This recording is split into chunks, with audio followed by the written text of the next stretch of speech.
అందరికీ నమస్కారం. నా పేరు రమ. ఏం మాయ చేశావే చివరి భాగం. రచయిత తనూష రెడ్డి గారు. నువ్వు తిట్టను, కొట్టను అని ప్రామిస్ చేస్తే చెప్తానని అంటే, సరే ముందు చెప్పని రిషి అడుగుతాడు. నేను కన్సీవ్ అయ్యానని అంకుల్, ఆంటీతో చెప్పగానే ఆవిడ నాతో మాట్లాడారు. చాలా బాధపడ్డారు రిషి. ఆవిడలో అప్పుడు నీ మీద, నా కడుపులో పెరుగుతున్న నీ రక్తం మీద ప్రేమ తప్ప ఇంకే కోపం, పంతం లేదురా. పాపం తనని ఎక్స్‌క్యూజ్ చెయ్యి రిషి అని ప్రణవి అంటుంది ముందుకు తిప్పుకొని. బానే నా వెనక కథ నడిపావు. నైట్‌కి దీనికి ఖచ్చితంగా పనిష్మెంట్ ఉంటుందన్నది మర్చిపోకని టమ్మీని కిస్ చేసి కిందకు వెళ్ళిపోతాడు. వెనకే నడిచిన ప్రణవి కూడా నడుస్తుంది. కిందకు వెళ్ళిన రిషిని కేక్ కట్ చేద్దువు రా నాన్న అని చంద్రమౌళి గారు మళ్ళీ గార్డెన్‌లోకి తీసుకొని వెళ్తే, అలాంటివన్నీ ఇష్టం లేకపోయినా ఫ్యామిలీ కోసం కేక్ కట్ చేస్తాడు. అందరూ అనుకున్నట్లుగానే మొదటి పీస్ ప్రణవికే పెడతాడు. తర్వాత చంద్రమౌళి గారికి, రఘు గారికి, గౌతమ్‌కి, రంభికి పెడతాడు. తిరిగి అందరూ తనని మరొకసారి విష్ చేస్తే అందరికీ దూరంగా ఉన్న సునంద వైపే చూస్తాడు రిషి. ప్రణవి రిషి చేయి పట్టుకొని ప్లీజ్ అన్నట్లు కళ్ళతోనే అర్థిస్తూ చూస్తే రిషి అసహనంగా ముఖం తిప్పేస్తాడు. సునంద వచ్చి వణికే చేత్తో కేక్ నోటి ముందు పెడుతుంది. చేతిలోకి తీసుకొని థాంక్స్ అని మెన్షన్ లోపలికి వెళ్ళిపోతాడు. బాధగా చూస్తూ సునంద అక్కడే నిలబడితే చంద్రమౌళి గారు భుజం చుట్టూ చేయేసి, నువ్వు చేసింది చిన్న తప్పు కాదు. టైం పడుతుంది వాడి కోపం తగ్గడానికి. రిషి మెంటాలిటీ నీకు తెలుసు కదా! అర్థం చేసుకోవడానికి ప్రయత్నించని లోపలికి తీసుకొని వెళ్తే పనావిడ అందరికీ డిన్నర్ సర్వ్ చేస్తుంది. ఎ ఎదురెదురుగా కూర్చున్న తల్లి, కొడుకులు ఇబ్బందిగా తినేసి లేస్తే మిగతా వాళ్ళు హ్యాపీగా కబుర్లు చెప్పుకుంటూ డిన్నర్‌ని కంప్లీట్ చేస్తారు. మేడ్ అన్నీ సర్దేసి వెళ్ళిపోతే రిషి, రఘు గారు, చంద్రమౌళి గారు గార్డెన్‌లో కూర్చొని రిలాక్స్ అయితే గౌతమ్ రేయ్ ఆంటీని ఎక్స్‌క్యూజ్ చేయవా అని అడుగుతాడు. Don't know Gautam. ఆవిడని చూస్తుంటే ప్రణవి పడిన బాధలు, అంకుల్ ఆ రోజు ప్రాణాపాయ స్థితిలో ఉన్నదే గుర్తొస్తోంది. ఇంకెలా మర్చిపోయి ఎక్స్‌క్యూజ్ చేయాలిరా. ఆవిడ మీద కోపం కంటే ఇన్ని రోజుల నుంచి ఆవిడ నన్ను అర్థం చేసుకోలేదన్న బాధే ఎక్కువగా ఉందిరా. లీవ్ ఇట్ అని లోపలికి నడుస్తాడు రిషి. బెడ్‌రూమ్‌కి వెళ్ళిపోయిన రిషి ఫ్రెష్ అయ్యి బెడ్డెక్కుతాడు. చాలా రోజుల తర్వాత కలిసిన ఇద్దరు జాన్, జిగ్రీ దోస్తులు కాకరకాయ ముచ్చట్లు చెప్పుకుంటుంటే టైం 10 దాటుతున్నది కూడా చూసుకోరు. గౌతమ్ బెడ్‌రూమ్‌కి వచ్చి అయ్యాయా మీ ముచ్చట్లు అని అంటాడు. టైం చూసిన ప్రణవికి కళ్ళు తిరిగితే good night Ramya, good night Gautam garu అని మెల్లగా స్టెప్స్ ఎక్కుకుంటూ నెమ్మదిగా బెడ్‌రూమ్ డోర్ ఓపెన్ చేస్తుంది. బెడ్ మీద బోర్లా పడుకున్న రిషిని చూసిన హమ్మయ్య అని పడుకున్నాడు సేఫ్ అనుకుని మెల్లిగా అడుగులు వేసుకుంటూ వెళ్ళి బెడ్ ఎక్కితే ప్రణవి గాజుల చప్పుడుకి ఇంకా నిద్రపోని రిషి ప్రణవి వైపు తిరిగి సీరియస్‌గా లుక్ ఇస్తాడు. ఇంకా పడుకోలేదా అని ప్రణవి అడిగితే, లేదే. నీ ముచ్చట్లయ్యి ఎప్పుడొస్తావా అని వెయిట్ చేస్తూ కూర్చున్నా అని అంటాడు రిషి. మూతి ముడిచి సారీ రిషి. రమ్యతో మాట్లాడుతూ టైం చూడలేదని అపాలజీగా అంటుంది ప్రణవి. దగ్గరికి జరిగి ఆమె మెడవంపుల్లో ముఖం దాచుకొని, ఇప్పుడు చెప్పు ఏం చెప్పి మామ్‌ని ఇక్కడికి రప్పించావని అడుగుతాడు. నేనేం చెప్తాను రిషి. ఆంటీని నాతో ముందులా హార్ష్‌గా కాకుండా ప్రేమగా మాట్లాడారు రిషి. మేబీ గ్రాండ్ చిల్డ్రన్ వస్తుందన్న ఎఫెక్ట్ ఏమో అని అంటుంది. ఏదైనా అవని. I don't care. ఆవిడ నిజంగానే మారితే I will be very happy. ఇంకా దాని గురించి వదిలేసి నా గురించి ఆలోచించవే అని అంటాడు రిషి. నీ గురించి ఆలోచించే కదా ఇంత పెద్ద సర్ప్రైజ్ ప్లాన్ చేశాను. ఇంకేం చించాలి రిషి? అవును కదా! నేను కూడా రిటర్న్ గిఫ్ట్ ఇస్తేనే అని షోల్డర్ మీద పిన్ తీసి చీరను తప్పించి ఈ శారీలో చాలా హాట్‌గా ఉన్నావి. నెక్ మీద డీప్‌గా కిస్ చేస్తాడు. తమకంతో కళ్ళు మూతలు పడితే వేళ్ళు రిషి జుట్టులోకి జరిపి ఇంకా గాఢంగా అదుముకుంటుంది. కిందకి పంటితో ఒక్కో హుక్ తీస్తుంటే ఆపి జెంటిల్ టచ్ గుర్తుంది కదా అని అడుగుతుంది. సూటిగా చూస్తూ ఏం చేయను. జస్ట్ స్నాక్స్ తీసుకుంటాను. నువ్వు టెన్స్ అయి నా మూడ్ పోగొట్టకని మళ్ళీ గుండెల మీద మీసంతో రాస్తూ హుక్స్ తప్పిస్తాడు. ఎందుకు నీకు అలవాటులేని స్మూత్‌నెస్ చూపిస్తున్నావు రిషి అని ప్రణవి అంటే, నీకోసమే. ఏ నచ్చలేదా? నచ్చలేదు. నాకు నా శాడిస్ట్ సైకో మొగుడు రిషినే కావాలని పంటితో మీసం లాగుతుంది. ఏయ్ జెంట్లీ నీకు కూడా నొప్పొస్తుందా? ఇంతకీ మగాడినైనా ఇలా మీసం లాగితే నొప్పి రాదా? దెయ్యం వదులు అని విడిపించుకుంటూ బ్లౌజ్‌ని తప్పించి ఆమె పరుగుల మధ్య తలుపు పెట్టుకొని, చాలా మార్చేశావే. నేనెప్పుడూ అనుకోలేదే. నా ఇగోని కూడా ఒక అమ్మాయి కోసం ఇలా వదిలేస్తానని. యూ చేంజ్ మీ అలాట్ ముద్దుల వర్షం కురిపిస్తాడు. నేను కూడా అనుకోలేదు. నీతో ఈ లైఫ్‌ని ఒక్కోసారి కలగా అనిపిస్తుంది రిషి అన్న ప్రణవి మాటలకి కోపం వచ్చిన రిషి కసుక్కున ఆమె కుడి ఎద మీద వెచ్చన పళ్ళని దింపుతాడు. ఆ! అబ్బా! నొప్పిరా! అలా కొరకు అని రిషి జుట్టు పీకేస్తుంది. కల అన్నావు కదే! నిజమని నిరూపిస్తున్నానని ఆమె పెదవులను అందుకుంటాడు. నిమిషాలు ముందుకు వెళ్తున్నా అసలు వదిలే ఉద్దేశమే లేని రిషి తీరుకి ప్రణవి విసిగెత్తిపోయి ఊపిరందక రిషి వీపుని పచ్చడి చేస్తుంది. కింద పెదవిని కసుక్కున కొరికి సక్సెస్‌ఫుల్‌గా బ్లడ్‌ని రప్పించి పక్కకు జరిగితే ఏడుపు ముఖం వేసుకొని చూస్తున్న ప్రణవిని చూసి కన్ను కొట్టి మీదకి తెచ్చుకుంటాడు. రాను రాను వ్యాంపైర్ అయిపోతున్నావు తెలుస్తోందా నీకు? అని అంటుంది ప్రణవి. ఏమో నీ బ్లడ్డే కదా తాగేది. నీకే తెలియాలని లైట్ ఆఫ్ చేస్తాడు. సచ్చినోడు అస్సలు దొరకడు అనుకుని అతని ఛాతీ తల పెట్టుకొని కళ్ళు మూస్తుంది ప్రణవి. డేస్ హ్యాపీగా, ఇష్టంగా ముందుకు వెళ్ళిపోతుంటే ప్రణవి నెలలు కూడా నిండుకుంటాయి. సీమంతం చేయాలని సునందకి ఉన్న రిషి బిహేవియర్‌లో కొంచెం కూడా చేంజ్ రాకపోయేసరికి రఘు గారితో మాట్లాడుతుంది. సునంద మార్పును చూస్తున్న రఘు కూతురుకు శ్రీమంతం అనే ఆనందంతో ఉక్కిరిబిక్కిరవుతాడు.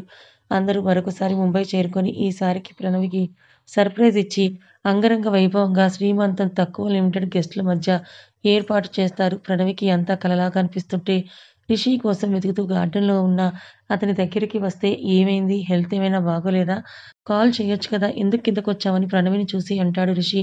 గట్టిగా హగ్ చేసుకొని థాంక్యూ అని కన్నీళ్ల మధ్య ఆర్తిగా చెప్తుంది ప్రణవి. "ఏయ్ మెంటల్ ఏమైందే నీకు?" అని రిషి కూడా హగ్ చేసుకొని అడిగితే ఆనందం ఎక్కువైందని అంటుంది ప్రణవి. తలకి చిన్నగా మెట్టి "పో రెడీ అవ్వు మామ్, రమ్య వస్తున్నారని" లోపలికి పంపిస్తాడు రిషి. బాపుగారి బొమ్మల సునంద, రమ్య, ప్రణవిని రెడీ చేస్తే రిషిని చూస్తూ చిరు కంటతడితో చైర్‌లో కూర్చుంటుంది. అతిథుల మధ్య ఘనంగా శ్రీమంతం వేడుక జరిగితే అందరి వెనకాలే రిషి వస్తాడు. కుంకుమ పెట్టి, గంధం రాసి సంతోషంతో వెలిగిపోతున్న భార్య ముఖాన్ని చూసి గర్వంతో అతని ఛాతీ పొంగితే ప్యాంట్ పాకెట్ల నుండి ఆమె కోసం కొన్న గోల్డ్ గాజులు చేతికి వేస్తాడు. సునందని, ప్రణవి మిగతా వాళ్ళు పూర్తిగా యాక్సెప్ట్ చేసిన రిషి కొంచెం కొంచెంగా ఆమెని యాక్సెప్ట్ చేయడానికి ట్రై చేస్తుంటాడు. కానీ తన వల్ల అవ్వదు. చిన్నప్పటి నుంచి తను అడిగినవన్నీ ఇస్తూ, తనకి సపోర్ట్ చేసి తన తల్లి ఇంత క్రూరంగా ఎలా బిహేవ్ చేయగలిగిందా? అదే అతనికి మింగుడు పడదు. అందరూ డిన్నర్ కంప్లీట్ చేసుకొని ఉదయం నుండి పనుల్లో తల మునకలై ఉన్నందున అందరూ నిద్రకు ఉపక్రమిస్తారు. ప్రణవికి ఫుడ్ తినిపించి రిషి జ్యూస్ గ్లాస్ తాగిస్తుంటే అతని ఒళ్ళో కూర్చొని "నా రావణ్ ఇంత మంచి హస్బెండ్ ఎప్పుడయ్యాడో" అని అంటుంది ప్రణవి. ఫలితంగా ప్రణవి లిప్స్‌కి బొక్క పడితే రిషి శాడిస్ట్ అనే పేరుని సార్థకం చేసుకోకుండా నిమిషం కూడా ఉండలేవు కదా! అని అంటుంది ప్రణవి. మేబీ అని కన్ను కొట్టి "పడుకోవే లేట్ అయిందని" రిషి అంటే "నువ్వు రా" అని బెడ్ మీదకి వెళ్తుంది. డోర్ లాక్ చేసి ప్రణవి పక్కన చేరి నైట్ డ్రెస్ మీద నుంచే బేబీని ఫీల్ అవుతూ కిస్ చేస్తాడు. వర్క్ చేసుకుంటున్న రిషిని చూసి ప్రణవి పక్కన వాటర్ గ్లాస్ కోసం బెడ్ మీద నుంచి లేచి రిష్ గ్లాస్ చేతిలోకి తీసుకోగానే అమ్మ అని గట్టిగా అరుస్తూ గ్లాస్‌ని విడుస్తుంది. భళ్ళున మోగిన శబ్దానికి బాల్కనీలో ఉన్న రిషి రాణి అని ఆమెను చేరుకుంటే కిందకి ఒరిగిపోతున్న ఆమెని రిషి పట్టుకుంటే రిషి నొప్పిగా ఉందిరా అని గట్టిగా ఏడుస్తుంది ప్రణవి. లేబర్ పెయిన్స్ స్టార్ట్ అయ్యాయని అర్థం చేసుకున్న రిషి చంద్రమౌళి గారికి, రఘు గారికి కాల్ చేసి ప్రణవిని తీసుకొని హాస్పిటల్‌కి స్టార్ట్ అయితే కార్‌లో కూడా నొప్పని ఏడుస్తూనే ఉన్న ప్రణవి బాధకి రిషి కళ్ళలో కన్నీటి చెమ్మ. "ఏం కాదు ప్రణి జస్ట్ రిలాక్స్ నేనున్నాను కదా" అని రిషి సౌమ్యంగా చెప్తున్నా కూడా భరించలేని నొప్పులకి రిషి రెక్క పట్టుకొని "నా వల్ల కావట్లేదు రిషి. నేను చనిపోతానా" అని భయంగా అంటుంది. షటప్ ప్రణవి. "నీకేం కాదు. నువ్విలా టెన్స్ అయితే డెలివరీ కాంప్లికేట్ అవుతుంది" అని హాస్పిటల్ ముందు కార్‌ని ఆపి ప్రణవిని ఎత్తుకొని 5 నిమిషాల్లో లేబర్ వార్డ్‌కి తీసుకొని వెళ్తే రిషిని బయటే ఆపేస్తే ప్రణవి కోసం టెన్షన్ పడుతూ నిలబడతాడు. నిమిషాలు గడిచి గంటలుగా మారుతున్న సమయానికి నర్స్ టవల్‌లో చుట్టేసిన పింక్ కలర్‌లో ఉండే పాపను తీసుకొచ్చి "సార్ కంగ్రాట్స్ మీకు పండంటి పాప పుట్టిందని" అంటుంది. బొద్దుగా ఉన్న అచ్చం రిషి నోట్లో నుండి ఊడిపడినట్లుగా తన పాపని మొదటిసారి ఫీల్ అవుతూ 2 చేతుల్లో ఎత్తుకుంటాడు రిషి. చిట్టి చేతులను ముద్దాడుతూ "హౌ ఈజ్ మై వైఫ్" అని పూడుకుపోతున్న గొంతుతో రిషి అడిగితే "షీ ఈజ్ ఫైన్ సార్. మరి కాసేపట్లో మెలుకువ వస్తుందని" చెప్పి వెళ్ళిపోతే బేబీని చూస్తూ కంట్లో చేరిన తడిని తుడుచుకుంటుంటే ఇంతలో సునంద, రఘు గారు, విశ్వనాథ్ గారు అందరూ హాస్పిటల్‌కి చేరుకుంటారు. నాన్న రిషి అని చంద్రమౌళి గారు భుజం మీద చెయ్యేసి పిలిస్తే డాడ్ అని ఆనందంగా తన చిట్టి ప్రిన్సెస్‌ని చూపిస్తాడు రిషి. రఘు గారు మళ్ళీ తన భార్యే పుట్టిందని మురిసిపోతే బుడ్డది అందరి చేతుల మీదుగా మారుతూ చివరగా సునంద చేతిలోకి వెళ్తే ఏడుస్తూ తనెంత తప్పు చేసిందో ఆ రోజు అర్థమైతే అచ్చం కొడుకుకి ప్రింట్‌లా ఉన్న మనవరాల్ని ముద్దాడుతూ రిషి వైపు చూస్తుంది. ఒకరి కంట్లో అపరాధ భావం, మరొకరి కంట్లో బాధ. అంతవరకు ఊకబట్టిన ఏడుపు తన్నుకు రావడంతో నాన్న రిషి నన్ను క్షమించమని రిషిని కరుచుకుపోతుంది Sunanda. Mom control yourself అని రిషి అంటుంటే నో రిషి నా వల్ల నువ్వు చాలా బాధపడ్డావు. నాలాంటి తల్లి ఇంకెక్కడ ఉండకూడదని ఏడుస్తుంటే చంద్రమౌళి గారు, రఘు గారు పాపను తీసుకొని పక్కకు తీసుకొని వెళ్ళిపోతే తల్లి కొడుకులు ఇంతకాలం తమ మధ్య ఏర్పడిన అగాధాన్ని పూడ్చుకుంటారు. మరో గంటకి ప్రణవ్‌కి మెలుకువ వస్తే రిషి తన పక్కనుంటాడు. చిన్నగా నవ్వి ప్రణవి పాప కోసం చూస్తుంటే మామ్ దగ్గర ఉందని అంటాడు రిషి హ్యాపీ స్మైల్‌తో చూస్తూ. ఆంటీని క్షమించావా? అని అడుగుతుంది ప్రణవి. చెప్పాను కదా! ఆవిడ చేసిన తప్పు ఆవిడకి తెలిస్తే చాలని రిషి అంటే రిషి చెయ్యి తీసుకొని కిస్ చేస్తుంది ప్రణవి. నుదుటిన ముద్దు పెట్టి ప్రణవి చేతిని తన చేతుల్లోకి తీసుకుంటే ఇంతలో బుడ్డది కేకమని కేక పెడుతుంది. సునంద పాపని ఎత్తుకొని రూమ్‌లోకొచ్చి ప్రణవి పాలు పట్టు. పాపకి ఆకలిగా ఉందని అంటుంది. రిషి దూరం జరిగితే సునంద ప్రణవి ఒళ్ళో పాపని పెట్టి పాలు పట్టించి క్రెడిలో వేసి, నాన్న రిషి, నేను, మీ డాడీ మా ప్రిన్సెస్‌కి షాపింగ్ చేసుకొనొస్తాం. అంతవరకు తనని జాగ్రత్తగా చూసుకో అని చెప్పి హడావుడిగా వెళ్ళిపోతుంది. వెలిగిపోతూ ఉన్న సునందని చూసి ఆ హ్యాపీనెస్‌కి ప్రణవినే కారణమని ఆమె దగ్గరికి వస్తాడు. నేను ఫీలయ్యాను రిషి అని ప్రణవి అంటే, ఎందుకే అని రిషి కనుబొమ్మలు ముడేసి అడుగుతాడు. బాబు వస్తాడని అనుకున్నానురా. కానీ ఇక్కడ కూడా నీ ఒలిపే డామినేట్ చేసిందని అంటుంది ప్రణవి. చిన్నగా నవ్వి ప్రణవి తల మీద చిన్నగా మెట్టి, ఇంకో 3 ఇయర్స్ తర్వాత నీ కోరిక తీరుస్తానులే అంటాడు రిషి. క్రెడిల్‌లో హ్యాపీగా కూర్చున్న పాపను చూసిన నీ జిరాక్స్ కాపీయే రిషి అని ప్రణవి అంటే, నా ప్రిన్సెస్ నాలా ఉండక నీ పిట్ట మొఖం వేసుకొని ఉంటుందనుకున్నావా అని అంటాడు రిషి. మూతి నల్లగా పెట్టుకొని ఆ పిట్ట మొఖం కోసమే నువ్వన్నీ వదిలేసి వచ్చావు మరి అని అంటుంది ప్రణవి. చిన్నగా నవ్వుతూ ఆ పిట్ట మొఖమే నచ్చింది నాకని ఒక నిమిషం ప్రణవి పెదవుల మీద తన పెదవులు అద్ది రెస్ట్ తీసుకో అని అంటాడు రిషి. బుజ్జిదాని రాకతో ఇల్లంతా సందడిగా మారిపోతే చంద్రమౌళి సునంద బలవంతం మేరకు తండ్రి కంపెనీ ముంబైలో హెడ్ బ్రాంచ్ షిఫ్ట్ చేసి అక్కడ నుండే కంపెనీని చూసుకుంటాడు. ఘనంగా ఇంట్లో బారసాల ఫంక్షన్ చేసి రిషి పేరులో చివరి అక్షరం, ప్రణవి పేరులో చివరి అక్షరం మీదుగా బ్లూ అండ్ పింక్ పట్టు పరికిణీలో బొద్దుగా ఉన్న బుజ్జిదానికి విషిత అని నామకరణం చేస్తాడు రిషి. కళ్ళ నిండా ఆనంద బాష్పాలతో ప్రణవి చూస్తుంటే దగ్గరికి తీసుకొని మిగతా పూజా కార్యక్రమాలు కూడా చేస్తాడు రిషి. సునంద వచ్చిన గెస్ట్‌లందరికీ రిటర్న్ గిఫ్ట్స్ ఇచ్చి సాగనంపితే రఘు గారు మనవరాలిని తీసుకొని భార్యను చూసుకుంటూ ముద్దు చేస్తుంటారు. చంద్రమౌళి గారు, సునంద కూడా ముంబైకి షిఫ్ట్ అయి మనవరాలితో హ్యాపీగా లైఫ్ లీడ్ చేస్తే బిఫోర్ డెలివరీ 1 ఇయర్ కంప్లీట్ చేసినా ఆఫ్టర్ డెలివరీ గ్యాప్ రావడంతో ప్రణవి మళ్ళీ పుస్తకాలతో కుస్తీ స్టార్ట్ చేస్తుంది. రిషికి ఊపిరి సలపని పనులతో పగలంతా గడిపేసిన ఈవినింగ్ 6కి అంతా ఇంటి చేరుకొని తన ప్రిన్సెస్‌తో టైమ్ స్పెండ్ చేస్తూ అలసటని దూరం చేసుకుంటాడు. ఏంటో నా శాడిస్ట్ మొగుడికి కూతురుంటే చాలు పెళ్ళాం అస్సలు కనిపించదని దెప్పుతుంది ప్రణవి. ఏంటే నిన్ను చూడట్లేదన్న నీ ఏడుపు అని క్యాండీస్ తింటున్న కూతురికి మూతి తుడుస్తూ అంటాడు రిషి. నేనేం ఏడవట్లేదని మూతి తిప్పి వయ్యారంగా తిప్పుకుంటూ బయటకి వెళ్తుంటే వెళ్ళకుండా ఆపి, నేనిక్కడ ఉంటే నువ్వెక్కడికి అని చీర చెదిరి కనిపిస్తున్న నడుముని ప్రెస్ చేస్తూ అంటాడు రిషి. మా నాన్న దగ్గరికి పోతాను. నీకు నీ కూతురుంటే ఎవరూ కనిపించరు కదా అని ప్రణవి అంటే లెఫ్ట్ ఐబ్రో రేజ్ చేసి చూస్తూ ప్రణవి నడుముని కస్తీరా అరచెయ్యి పందాల నలిపేస్తాడు. అబ్బా శాడిస్ట్! ఇప్పుడు కూడా నీ శాడిస్ట్ పనులు ఆపవా అని ప్రణవి కస్సుమంటుంది. తల్లిని, తండ్రిని రెప్ప వేయకుండా చూస్తూ ప్రణవి అరిచిందని కోపంగా తల్లి వైపు చూసి మై డాడీ అని యాటిట్యూడ్ చూపిస్తూ 3 ఏళ్ల బుడ్డది తండ్రిని కాళ్ళని కరుచుకుంటుంది. రిషి విషితని మై ప్రిన్సెస్ అని ఎత్తుకొని ముద్దులు పెడుతూ థాంక్స్ ప్రణవి.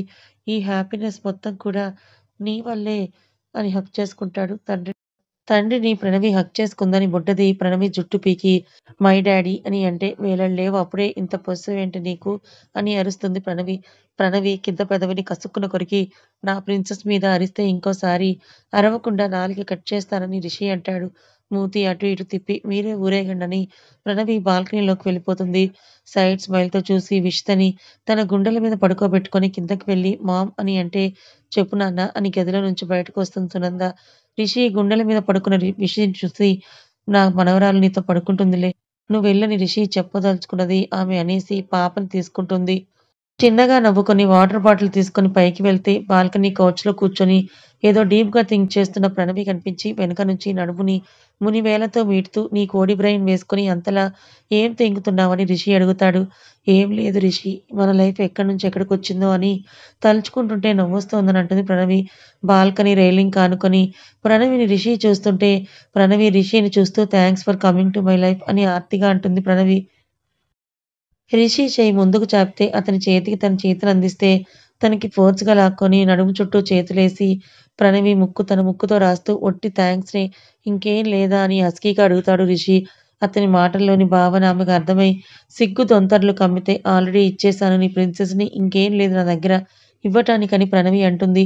చాలా ఉంది నేను తీసుకుంటానులే అని ఆమెను అలాగే లిఫ్ట్ చేసి బెడ్ మీద వెల్లకిలా పడుకోబెట్టి ఆమెపై వాలుతూ ఆమె కళ్ళల్లోకే కోరిక, ప్రేమ కలిసిన కళ్ళతో చూస్తూ ముందుకి వంగి కిస్ చేస్తాడు. ప్రణవి చేతులు రిషి వీపుని చేరితే అతని చేతులు ఆమె ఒంటి మీదున్న వలువల్ని దూరం చేస్తాయి. ఇద్దరి వలువలు దూరం కాగా పెనవేసుకున్న ఇద్దరి నగ్న దేహాలు ఒకరి సాంగిత్యంలో ఒకరు మునిగి తేలుతుంటే ప్రణవి చేతులు రిషి రాక్ బాడీని తడుముతూ ఇది నా ప్రాపర్టీ అని తన మనసు గర్వంగా అనుకుంటుంది. అలసిన దేహంతో బెడ్ మీద ప్రణవి పడిపోతే ఆమె పైనుంచి పక్కకు వాలిన రిషి ప్రణవిని రెప్ప వేయకుండా చూస్తూ నవ్వుతాడు. అతని నవ్వులో వేల అర్థాలు ఆమెకు తెలుస్తుంటే అలాగ చూడకు రిషి అని అతని దగ్గర జరిగి అతని గుండెల మీద తల పెట్టుకొని పడుకుంటుంది. ప్రణవి వీపు చుట్టూ చెయ్యేసి లవ్ యూ అని ప్రేమగా రిషి చెప్తే నా రావణ్ నాకు సెకండ్ టైం లవ్ యూ చెప్పాడు సునామీ రాదు కదా అని నవ్వుతుంది. నేను రప్పిస్తానే ఆగు అని ఆమె పెదవుల్ని కసిగా అందుకుంటాడు రిషి.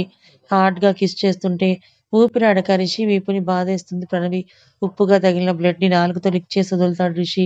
చిరు కోపంగా చూస్తూ కొంచెం కూడా సున్నితత్వం రాదు కదా నీకు అని బెడ్ నుంచి కిందకు దిగాలని చూసి దిగలేక మళ్ళీ బెడ్ మీద కూర్చొని రిషి వైపే బేల చూపులు చూస్తుంది ప్రణవి. లెఫ్ట్ ఐబ్రో ఎగరేస్తూ వెళ్ళవే ఎందుకు ఆగిపోయావని రిషి అంటే ఓవర్ చేయకు రిషి నా డ్రెస్ ఇవ్వు వెళ్ళిపోతానని అంటుంది ప్రణవి. నా ఊరికే ఏది దొరకదు బేబీ. రేయ్! నువ్వు బేబీ అనకు. నాకు అదేదో వార్నింగ్‌లా వినిపిస్తోందని అంటుంది ప్రణవి. సైడ్ స్మెల్‌తో గుండెల దగ్గర గట్టిగా పట్టుకొని బ్లాంకెట్ లాగి పడేసి, ఆమె మీద పూర్తి బరువు మోపి, ఊపిరాడనివ్వకుండా నెక్ మీద బైట్స్ ఇస్తూ, నాలికతో లిక్ చేస్తూ ఆమెని పూర్తిగా ఆక్రమించుకుంటాడు. అతని నాలుక చేస్తున్న మాయకి ప్రణవి తమకంగా కళ్ళు మూసుకొని, ఆమె గోర్లు అతని వీపు మీద చొచ్చుకొని పోతే, అతని చేతులు చేస్తున్న గారడికి పూర్తిగా సరెండర్ అవుతుంది. నాభి మీద గరుకు గడ్డంతో రాస్తూ, పంటితో ఘాట్లు పెడుతుంటే రిషి ఇంకా చాలు ఆపేయ్ అని రొప్పుతూ అంటే, నో బేబీ పట్టించుకోవట్లేదని, ఏడ్చావు కదా నీ అలక మొత్తం తీరుస్తానని స్ట్రెచ్ మార్క్స్‌ని తడుముతూ కిస్ చేస్తూ ప్రణవి కళ్ళలోకి చూస్తాడు. కాలర్ పట్టుకొని పైకి లాక్కొని ఇద్దరి పెదవుల్ని ఏకం చేస్తుంది ప్రణవి. ఇద్దరి చేతులు పెనవేసుకోగా మరో అందమైన రాత్రి తన మనసులో ముద్రించుకుంటుంది ప్రణవి. డేస్ అందంగా ఎలా గడుస్తున్నాయో కూడా తెలియకుండా ముందుకు వెళ్ళిపోతే ప్రణవి ఎంఎస్ కంప్లీట్ అయ్యి రిషి షేర్స్‌ని బై చేసిన హాస్పిటల్‌లోనే జూనియర్ న్యూరో సర్జన్‌గా వర్క్ చేస్తుంది. గౌతమ్, రమ్య కూడా డాక్టర్స్‌గా సక్సెస్ అయ్యి పేరెంట్స్‌గా ప్రమోట్ అయితే నిజమైన స్నేహం ఎప్పుడూ వాడిపోదని ఇద్దరూ రిషి, ప్రణవికి తోడుగా ఉండి నిరూపించారు. అప్పుడప్పుడు టైం దొరికినప్పుడు ట్రిప్స్ ప్లాన్ వేసుకుంటూ రిషితో, ప్రణవితో టైం స్పెండ్ చేసి ఒక ఫ్యామిలీలా కలిసిపోతారు. అన్విత రిషి చేయించిన ఆపరేషన్ వల్ల చక్కగా నడుస్తూ ఆగిపోయిన తన స్టడీస్ మళ్ళీ కొనసాగుతుంది. ప్రణవి న్యూరో సర్జన్ స్పెషలిస్ట్‌గా తక్కువ సమయంలో ఎక్కువ పేరు తెచ్చుకుంటే రిషి ఛాతీ గర్వంతో పొంగుతుంది. ఒకప్పుడు తల్లికి భయపడి పారిపోయి ఒంటరిగా కష్టాలు పడిన ప్రణవి ఈరోజు భర్త వెనుక నుండి తన బ్యాక్ బోన్‌గా మారితే సక్సెస్ అయ్యి డాక్టర్ ప్రణవి నిషేంద్ర భూషణ్‌గా ఈ లోకంలో పేరు తెచ్చుకుంది. ఆఫీస్ త్వరగా అయిపోవడంతో ప్రణవిని పిక్ చేసుకోవడం కోసం రిషి హాస్పిటల్‌కొస్తాడు. తన క్యాబిన్‌లో వెయిట్ చేస్తున్న రిషి టేబుల్ మీదున్న విష్‌తని ఎత్తుకొని ఉన్న రిషి పిక్ ఉంటుంది. చిన్నగా నవ్వుకొని రిషి చైర్‌లో కూర్చుంటే ప్రణవి గో డాక్టర్ వచ్చి రిషి సార్ తను ఎమర్జెన్సీ వార్డ్‌లో ఉంది 10 మినిట్స్‌లో వస్తుందని చెప్పి కాఫీ ఫర్ యూ సార్ అని నవ్వి వెళ్ళిపోతుంది. థాంక్ యూ అని కాఫీ సిప్ చేస్తూ రిషి వెయిట్ చేస్తుంటే ఆఫ్టర్ 20 మినిట్స్‌కి బ్లూ హాస్పిటల్ కోట్ డ్రెస్‌లో మెడలో స్టెతస్కోప్‌తో బయటకొస్తుంది ప్రణవి. ప్యాంట్ పాకెట్స్‌లో చేతులుంచుకొని ప్రణవిని హ్యాపీ స్మైల్‌తో చూస్తుంటే రిషిని చూసి ఎప్పుడొచ్చావు అని అడుగుతుంది. జస్ట్ 10 మినిట్స్ అయింది. డ్రెస్ చేంజ్ చేసుకో ఇంటికి వెళ్దామని అంటాడు రిషి. 5 మినిట్స్ అని క్యాబిన్‌లోనే ఉన్న వాష్‌రూమ్‌లోకి వెళ్ళి హ్యాండ్స్ శానిటైజ్ చేసుకొని, ఫేస్ వాష్ చేసుకొని, ముడిపెట్టిన హెయిర్‌ని ఫ్రీగా వదిలేసి శారీలో బయటకొచ్చి బ్యాగ్, మొబైల్ తీసుకొని వెళ్దాం రిషి అని అంటుంది. అని కార్ కీస్ తీసుకొని రిషి ముందుకు కదిలితే అతని వెనకే ఆమె నడుస్తుంది. కార్‌లో కూర్చోగానే ప్రణవి చేతిలో టెట్రా జ్యూస్ ప్యాకెట్ పెడితే శాడిస్ట్ హస్బెండ్‌లో కూడా గుడ్ హస్బెండ్ లక్షణాలున్నాయని తీసుకొని తను తాగుతూ రిషి నోటి దగ్గర పెడుతుంది. కొంచెం తాగి మళ్ళీ ప్రణవికే ఇచ్చి చాలా టైర్డ్ అవుతున్నావే కొంచెం కేసెస్ తగ్గించుకో అని రిషి అంటే తప్పదు రిషి కానీ ట్రై చేస్తాను. నేను కూడా రిషిని మిస్ అవుతున్నాను. తనతో అసలు టైమ్ స్పెండ్ చేయలేకపోతున్నానని అంటుంది ప్రణవి. మాటలతోనే ఇంటికి చేరుకుంటారు. రిషి బలవంతం మేరకు రఘు గారు, సునంద, చంద్రమౌళి గారు అక్కడే పర్మనెంట్‌గా సెటిల్ అవుతారు. కాబట్టి గార్డెన్‌లో మనవరాల్ని ఆడిస్తున్న వాళ్ళిద్దరిని చూసి నవ్వితే విషి తాత రఘు గారి చేతుల మీద జారి డాడీ అని రిషి దగ్గరికి పరిగెత్తుకుంటూ వస్తుంది. హాయ్ ప్రిన్సెస్ అని ముద్దు పెట్టుకుంటే కూతురు తన దగ్గరికి రాలేదని పోవే పెద్ద నీ ఒక్కదానికే డాడీ ఉన్నట్టు ఏ మాకు లేడా డాడీ అని అనుకుంటూ రఘు గారి దగ్గరికి వెళ్ళింది. Your daddy old my daddy young and handsome mummy అని వెక్కిరించి నవ్వుతుంది విషి బుజ్జిది. రిషి ప్రణవ్ వైపు యాటిట్యూడ్ లుక్ ఇస్తే మిగతా వాళ్ళందరూ నవ్వుతారు. బుజ్జిదాని బుజ్జి బుజ్జి మాటలకి ఎంత మాటన్నావే నా ఏజ్‌కి నువ్వొచ్చేసరికి మీ డాడీ కూడా ఓల్డే అవుతాడే కానీ పిల్లాడు కాదని ప్రణవి అంటే నెత్తిన ఒకటి పీకి నా ప్రిన్సెస్‌తో గొడవ పట్టడం తప్ప ఇంకేమీ రాదా నీకు? ఎలా వస్తున్నారే నీ దగ్గరికి పేషెంట్స్ అని విసుక్కుంటూ రిషి అంటే ప్రణవి రోషంగా చూస్తూ ఇదిగో నా ప్రొఫెషన్‌ని మధ్యలోకి తేకు Rishi. I am very professional డాక్టర్‌ని అని అంటుంది. అంత లేదు కానీ వెళ్లి కాఫీ తీసుకొనిరా అని విషితతో కలిసి బెడ్‌రూమ్‌లోకి వెళ్ళిపోతాడు రిషి. సునంద కంట తడి పెట్టుకుంటే ఏమేం చెల్లెమ్మా అని రఘు గారంటే ఏమీ లేదన్నయ్య. వాళ్ళని అలా చూస్తూనే ఇంకేమీ వద్దనిపిస్తోంది. రేపొకసారి గుడికి వెళ్ళి ప్రణవి, రిషి, విషీల పేరు మీద పూజ చేయించాలి. లేకపోతే దిష్టి తగులుతుందని అంటుంది. సరేమ్మా వెళ్దామని చంద్రమౌళి గారు, రఘు గారు వాకింగ్‌కి వెళ్ళిపోతే సునంద గార్డెన్‌లో కూర్చొని మధుతో వీడియో కాల్ చేసి మాట్లాడుతూ ఉంటుంది. అదే రోజు నైట్ కూతురికి స్నానం చేయించి శ్రద్ధగా మాయిశ్చరైజర్‌ని అప్లై చేస్తుంటే బెడ్ మీద బోర్లా పడుకున్న ప్రణవి రిషిని కవ్వించే పనిగా పెట్టుకొని రిషి అని గారంగా పిలుస్తుంది. ఏంటే సౌండ్ తేడాగా ఉందని రిషి ప్రణవి వైపు చూస్తే మోకాళ్ళ పైకి కిందకి ఆడిస్తూ అమాయకంగా చూస్తూ నేను నార్మల్‌గానే పిలిచాను రిషి అని అంటుంది. ఆమె వైపు సూటిగా చూసి సైడ్ స్మైల్ ఇచ్చి కూతురికి నైట్ డ్రెస్ వేస్తుంటే ఒక్కసారైనా నన్నలా కేర్ చేశావారా శాడిస్ట్ అని అంటుంది ప్రణవి. బట్టలు విప్పేసిరా, రుద్ది రుద్ది స్నానం చేయించి బట్టలు కూడా వేస్తానని రిషి అంటే రుద్దడానికి నేనేమైనా బర్రెనా గొర్రెనారా? నీకే క్లారిటీ లేకపోతే నేనేం చెయ్యాలి? అని రిషి మీదకి కుషన్ తీసుకొని విసురుతుంది ప్రణవి. రిషి క్యాచ్ పట్టుకొని కన్ను కొడితే విషిత పాప ప్రణవి మూతికి ఒకటి పీకి డాడీని కొట్టకని దానికొచ్చిన భాషలో చెప్తుంది. Daddy good night. నేను గ్రాండ్‌మా దగ్గరికి వెళ్తున్నా అని తుర్రున అక్కడి నుంచి వెళ్తుంటే నాతో పడుకోవా బేబీ అని రిషి అడిగితే no daddy grandma tells stories అని బుగ్గకి ముద్దు పెట్టి వెలిగిపోతుంది. ఇప్పుడు చెప్పే నీ బాధేంటి అని బెడ్ మీద పడుకున్న ప్రణవి పాదాలను పట్టుకొని అరికాళ్ళ మీద కిస్ చేసి మీసంతో రాస్తాడు. రిషి వదులు అని చెక్కిలి గింతలకి నవ్వుతూ ప్రణవి అంటే వదిలి ఆమె చెయ్యి పట్టుకొని పైకి లేపి నుదురు ఆనించి చాలా హ్యాపీగా ఉంది. ఆల్ బికాజ్ ఆఫ్ యూ ప్రణి అని అంటాడు రిషి. థాంక్స్. నేను చెప్పాలిరా. ఒక్కసారి మన మధ్య జరిగింది తేలిగ్గా తీసుకోకుండా నా కోసం వచ్చావు. నా ప్రపంచం మొత్తం నువ్వే అయిపోయావని రిషి నుదిటి మీద కిస్ చేస్తుంది. చిన్నగా నవ్వి ఆమె పెదవుల్ని అందుకొని అలాగే ప్రణవితో సహా బెడ్ మీద వాలిపోతే ఆమె చెయ్యి స్విచ్ బోర్డ్ వైపు వెళ్తుంది. ప్రణవి మీదున్న ప్రేమని రిషి తన ఇగో పక్కన పెట్టి ఏ రోజు ఆమెని పొగడలేదు. చెప్పింది కూడా తక్కువే. చెప్పడం కన్నా చూపించడమే అతనికి ఎక్కువ ఇష్టం. లెక్కలేనన్ని ముద్దులతో అతని ప్రేమని ఆమెకు చూపిస్తుంటే ప్రణవి రిషిని గట్టిగా హత్తుకుని లవ్ యూ నా శాడిస్ట్ బంగారం అని ఆర్తిగా అంటుంది. తెల్లవారుజామున మెలకువ వచ్చిన ప్రణవి రిషిని చూసి నుదుటి మీద కిస్ చేసి శారీని కట్టుకొని బాల్కనీలో చల్లటి గాలికి నిలబడితే ఆమె నడుముని చుట్టుకుంటాయి అతని 2 చేతులు. నవ్వి ఎదురుగా ఉన్న పండు వెన్నెలని ప్రణవి చూస్తూ ఉంటే వెన్నెల వెలుగులో చెలిని చూస్తూ ఏం చేశావే నా మనసుని పదే పదే నిన్నే తలుస్తోందని love you still my last breath అని రిషి ఆర్తిగా అంటాడు. లవ్ యూ టూ రిషి అని ముందుకు తిరిగి హక్ చేసుకుంటుంది. ఇద్దరూ కూడా గాఢమైన కౌగిలిలో కాలాన్ని కరిగిస్తారు. నిజమైన ప్రేమకు ఆస్తులు, అంతస్తులు అడ్డు కావని రిషి నిరూపిస్తే తన ప్రేమతో రిషిని గెలుచుకున్న ప్రణవి అన్ని కష్టాలు ఎదుర్కొని తన లవ్ ఎంత స్ట్రాంగో ఆమె నిరూపించింది. కథ అయిపోయింది. కథ నచ్చితే లైక్ చేయండి. మరికొంతమందికి షేర్ చేయండి. ఇలాంటి మరిన్ని మంచి కథల కోసం మన ఛానల్‌ని సబ్స్క్రైబ్ చేసుకోండి. మరొక మంచి కథతో మీ ముందుకొస్తాను. Thank you so much.